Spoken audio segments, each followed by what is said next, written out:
1967 सुट्या हांवें रस्त्याचेर वयता जेन्ना माडूय ब्रिज लिवून नासलो फेरीबोटीन येवचें पडटा आनी जेन्ना पावलूची बस दिसची पडटाली म्हाका तेचेर वयतालो सेंट ब्रिडोन शिंवतालो आनी थिंगा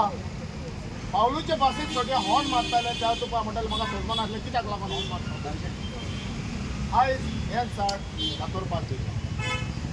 ज्या भाशेन आमकां गोंयकारांक काबार केल्या गोंयचें पॉप्युलेशन काबार करून जे आमी एका डिजिटल आहले पळय ते 2 डिजीट करून आमकां काबार केले त्याच भाशेन जे गोंयच्या बिजनसां काबार केली लोकल बिजनसां काबार केली मीन्स आतां जी पळय आमी राखणदार म्हणटा जे जाग्याचे म्हणटा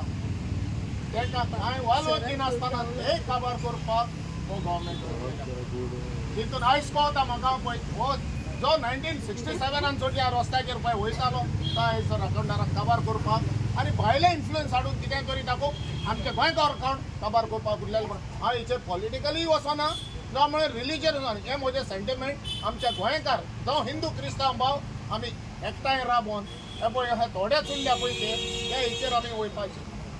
पूण आयज म्हाका दूख लागता जे भायले इन्फ्लुयन्स येवन आमकां डॉमिनेट करून आमची देवस्पणां आहा पळय तेलगून काबार